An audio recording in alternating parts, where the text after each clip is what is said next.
Luke Coleman lived a quiet life in the Arizona Territory. Most days, he worked on a small cattle ranch, repairing fences, checking water lines, and riding across long stretches of open land. He was not a man who talked much, but people in town knew him as someone who always helped others without asking for anything back. He didn't try to stand out, didn't seek attention, and didn't want trouble. He simply lived his life with steady work and a calm heart. But life had a way of pulling him into moments he never expected. And one such moment began on a warm afternoon when he took a different trail home. Across the valley, the Apache tribe lived in a large camp set between tall pines and rocky hills. The tribe's chief, Nantan, was respected by everyone. He was known for his wisdom and fair judgment. But even with all his strength, he carried a deep sadness. His only daughter, Sahale, had lost her eyesight years ago during a night raid that none of them saw coming. Ever since that night, her life had changed completely. She was no longer a playful child, running freely through the fields. She was now a young woman who walked with care, using a smooth wooden stick to guide her path. The tribe loved her, but many treated her differently, believing she was fragile and needed constant protection. People whispered that no one would ever bond with her, no one would ever choose her, and no one would ever see past her blindness. These words hurt her, but she tried to hide the pain. She never complained. She remained calm, gentle, and soft-spoken, always staying close to her father's tent or the riverbank, where she could hear the sound of flowing water. Even though she was blind, she still felt the world around her in her own way through sound, touch, and scent. But there was something she wanted more than anything. A moment where someone would look at her, not with pity, not with fear, but with simple respect. One afternoon, Sahale left the camp for a short walk. She held her guiding stick in front of her and followed the familiar sounds of birds and the warm breeze. At first, everything felt normal, but then the wind shifted suddenly, carrying away the natural clues she used to stay oriented. The air grew still. The trees became quiet. The usual sounds she relied on seemed to fade all at once. She stopped walking, unsure if she was still on the safe trail. When she tried stepping forward again, her foot hit an uneven patch of ground, and she stumbled slightly. Fear crawled into her chest.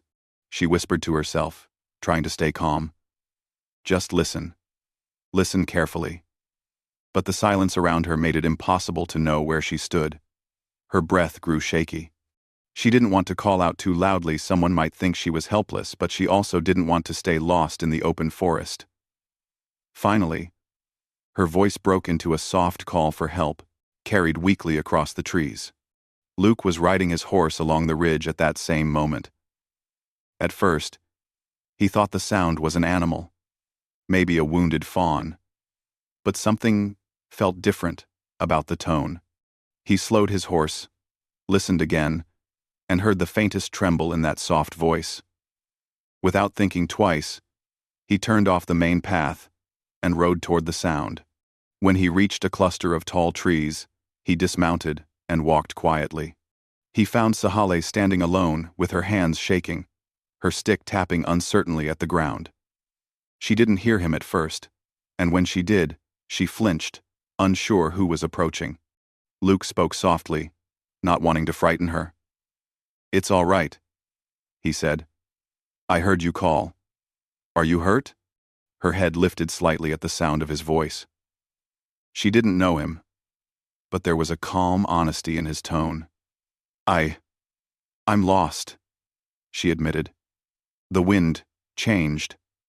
I can't tell where I am." Luke stepped closer, but not too close. "I can help you get back," he said, "if you want me to." Sahale hesitated. Outsiders rarely spoke gently to her, and many avoided her out of discomfort. But something about this cowboy felt safe. She slowly lifted her free hand, unsure of the space around her. Luke understood the silent request. He guided her hand carefully to rest on his arm. "There you go. he said softly. I'll walk slowly. And I'll. They took their first steps together. Luke matched his pace with hers, making sure she didn't trip on rocks or roots. He told her when the ground sloped upward or downward. Sahale listened closely to every movement he made. His calm breathing and steady steps made her feel less afraid.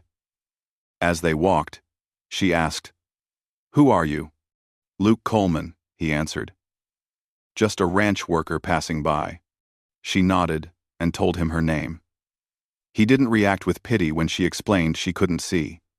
He simply said, "All right," as if it was just another piece of her, not something that defined her whole life. That small reaction meant more to her than he could ever know. After some time, they reached the edge of the Apache border. But before Luke could step back, several warriors appeared from the trees, their expressions sharp and defensive. They saw Sahale holding Luke's arm and immediately tensed. Luke slowly lifted his hands in the air so they wouldn't misunderstand. "I helped her get back," he explained calmly. "She was lost." The warriors exchanged uncertain glances until Chief Nantan pushed through the group. When he saw his daughter unharmed, he felt relief wash over him.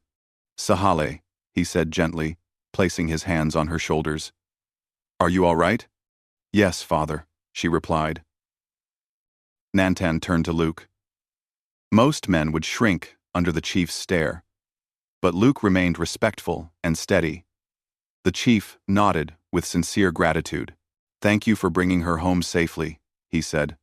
Luke simply tipped his hat. "Anyone would have helped," he replied.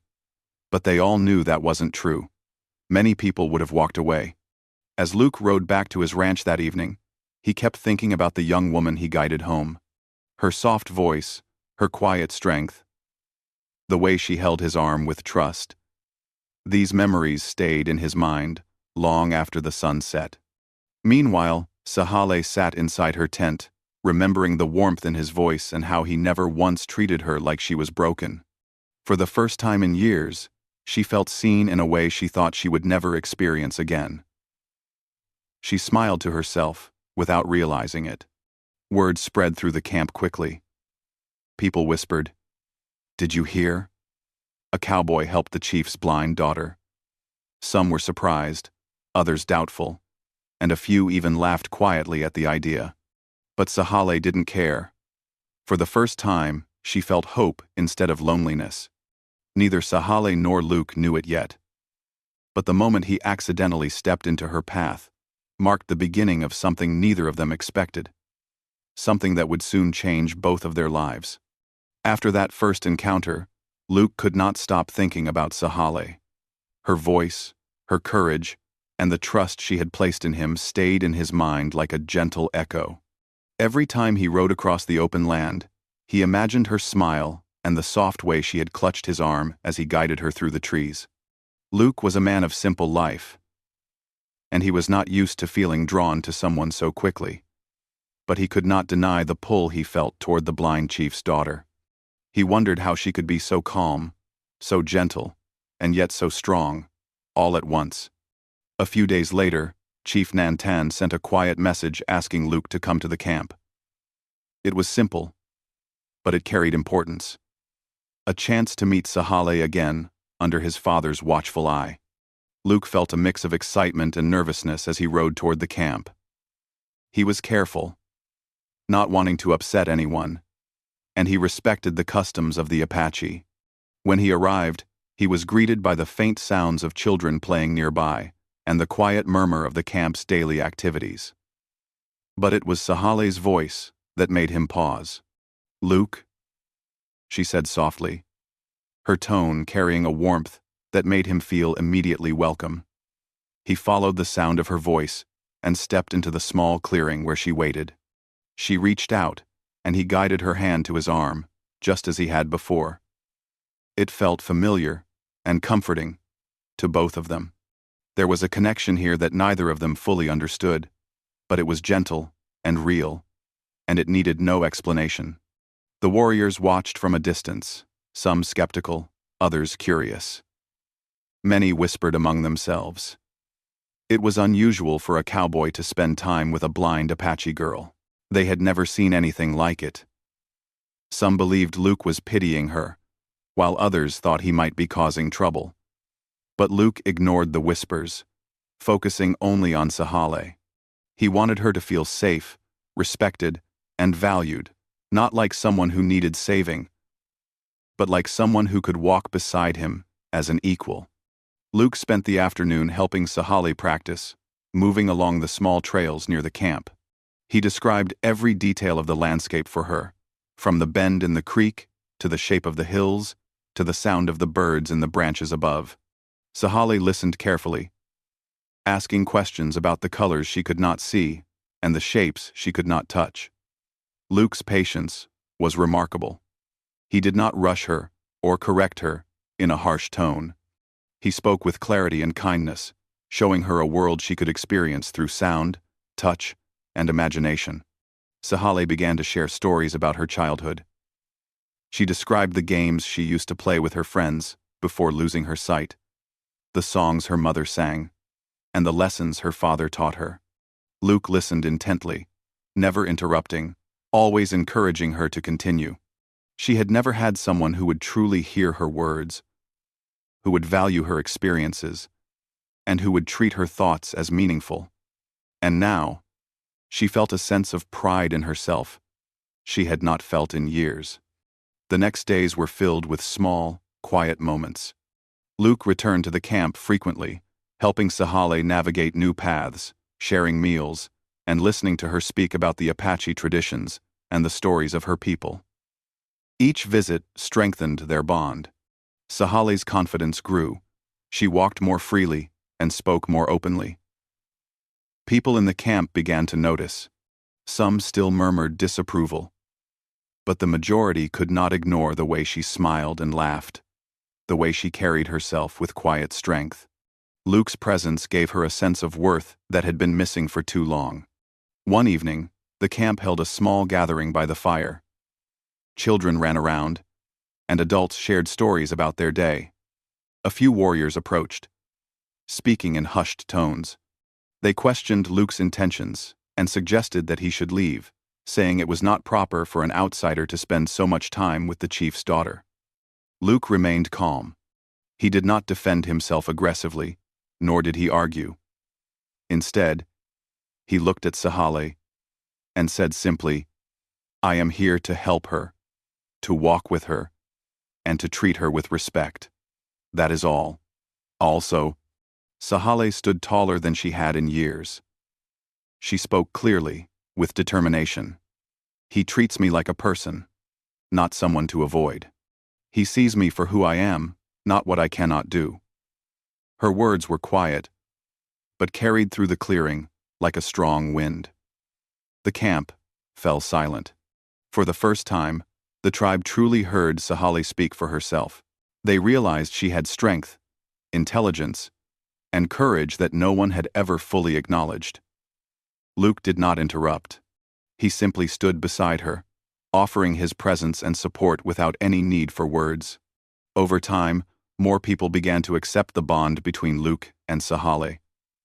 They saw her laughing freely, walking confidently, and speaking openly about her life and experiences. Luke remained patient and kind, never rushing her or seeking attention for himself. He helped her see that the world could be navigated safely, even if she could not see it with her own eyes. He showed her that trust, understanding, and respect were more important than pity or sympathy. As the weeks passed, the bond between Luke and Sahale deepened. They shared small moments that built trust and friendship. Luke described the sunrise and sunset for her, the colors and shapes of the clouds, the feel of the cool morning air on her skin. Sahale responded with laughter, curiosity, and stories of her own. She learned to navigate the land with greater confidence, guided by Luke's voice and instructions. She began to smile more, to laugh more, and to share her thoughts without fear of judgment. Chief Nanten observed these changes with quiet satisfaction. He saw how Luke had helped his daughter find confidence and strength. He also saw how Sahale's words began to carry weight in the camp. She was no longer seen as fragile or helpless. She was seen as capable, confident, and strong. Luke had done more than guide her along the trails. He had helped her reclaim her voice, her presence, and her dignity.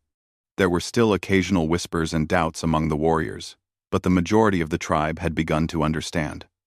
They saw how Sahale thrived under Luke's care and guidance. They saw how she smiled, laughed, and walked with assurance. They saw how Luke treated her with respect and patience, never rushing or dismissing her. Slowly, acceptance grew. People realized that the cowboy's intentions were pure, and that his presence in the camp was positive and meaningful. One quiet evening, as the sun dipped below the horizon and painted the sky in shades of orange and pink, Sahale and Luke sat together near the fire. Children played in the distance, and the adults shared stories softly.